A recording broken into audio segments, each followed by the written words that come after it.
4 heures du matin, bienvenue sur votre chaîne préférée Akhbar al-Blad de Hassan Atlemsan. Nous sommes à moins de 48 heures de la séance plénière du sommet arabe.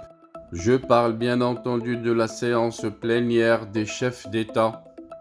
Et je peux déjà trancher que le sommet arabe d'Alger va être un sommet de la honte.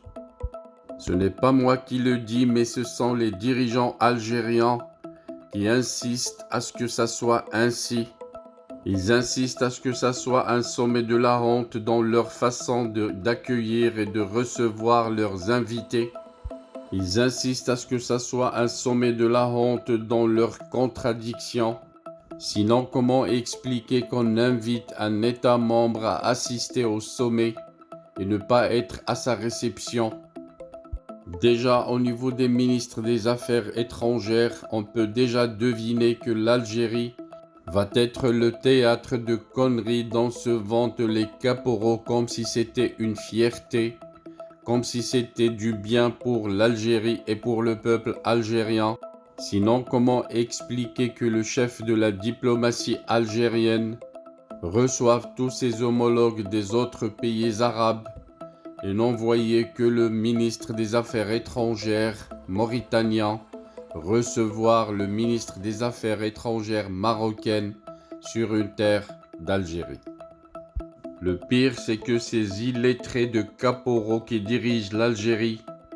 ne trouvent personne pour expliquer leur point de vue et leur version des choses qu'un pire illettré comme eux, un certain Ben Sdira, qui chaque jour sur sa chaîne YouTube tente de faire le plombier, qui court à chaque fois qu'un caporal ou un de leurs ministres pète un gros morceau pour déboucher l'affaire et justifier l'acte inadmissible. Pire encore,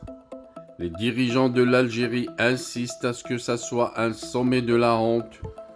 en envoyant certains médias et certains sites comme celui même de ce Ben Sdira raconter un mensonge pour essayer de se soulager eux-mêmes. C'est ce qui s'est passé hier quand ils ont essayé de faire circuler une fausse information. L'information selon laquelle le ministre des Affaires étrangères Nasser Bourita aurait quitté le lieu où se tenait la réunion préparatoire des ministres des Affaires étrangères du sommet arabe suite à un différend avec le chef de la diplomatie algérienne Ramtan Lamamra. Une information dénudée de tout fondement, selon ce qu'a affirmé immédiatement une source diplomatique marocaine de très haut niveau. Car contrairement aux allégations véhiculées par certains sites et médias algériens, la délégation marocaine est restée dans la salle. Elle a même protesté contre le non-respect par une chaîne algérienne de la carte du Royaume du Maroc telle qu'elle est reconnue, ce qui a contraint la Ligue arabe à publier une mise au point et la présidence de la séance a présenté des excuses. Vous voyez pourquoi j'insiste à dire que ça va être un sommet de la honte, des bassesses que les caporaux d'Algérie ont l'habitude de véhiculer au quotidien et qu'ils ne peuvent pas oublier ne serait-ce que pour 3 jours, le temps de recevoir les invités d'un sommet auquel ils tenaient vraiment pour essayer d'embellir leur image vis-à-vis du peuple algérien, mais aussi vis-à-vis de la communauté internationale.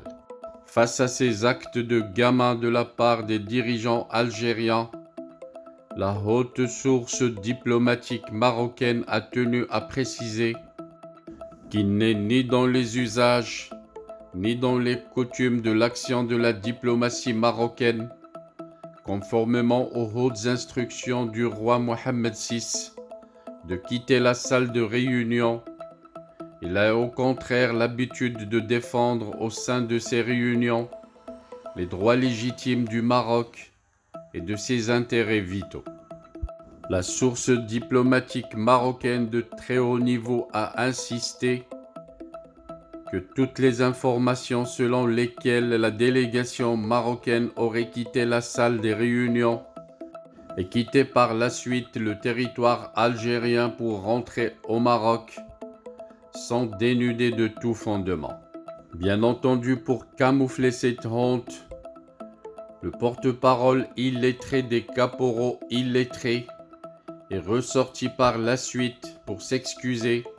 et dire qu'il s'était trompé tout à l'heure en annonçant que la délégation marocaine a quitté l'Algérie pour rentrer au Maroc. Bien entendu, cette honteuse rectification d'une honteuse fausse information n'a été faite qu'après que plusieurs chaînes marocaines et même des chaînes des opposants algériens aient repris la même fausse information, ce qui a donné à la honte une envergure internationale, donnant ainsi une très mauvaise image à l'international de l'Algérie, de la diplomatie algérienne et de l'organisation et l'accueil algérien. Une autre honte pour l'Algérie durant ce sommet, un sommet qu'elle prétend être celui de l'unification des Arabes, après qu'une chaîne algérienne internationale, AL24 News, ait diffusé sur son site électronique une carte du monde arabe différente de celle adoptée par la Ligue des États arabes, ce qui a suscité des réserves de la part de la délégation marocaine. Une autre honte, un autre scandale qui a poussé la Ligue arabe dans un communiqué officiel publié hier en marge de la réunion à Alger des ministres arabes des Affaires étrangères en préparation du sommet arabe.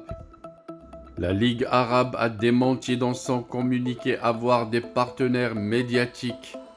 pour la couverture des travaux de ce 31e sommet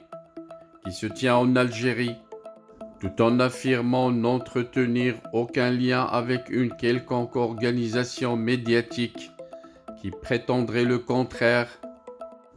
Le secrétaire général de l'organisation a même souligné que la Ligue arabe n'adopte aucune carte officielle affichant les frontières politiques des États arabes dans le Royaume du Maroc, précisant que la carte du monde arabe adoptée ne montre pas les frontières entre les États, en consolidation du précepte de l'unité arabe. Le secrétaire général a également exhorté tous les médias à faire preuve d'une grande vigilance dans l'attribution d'informations publiées sur leur site à la Ligue arabe ou à ses institutions. Une vraie honte, et la suite viendra dans les 48 heures qui viennent, car le sommet ne fait que commencer, et les caporaux sont décidés à exhiber leur bassesse à travers le canal de ce sommet auquel ils se sont attachés pendant plusieurs mois, justement pour faire leur propre propagande. Mais quelle propagande? Une propagande de la honte, une propagande de la division, une propagande de leur hostilité au monde arabe, leur hostilité à leurs voisins et leur hostilité à leur peuple,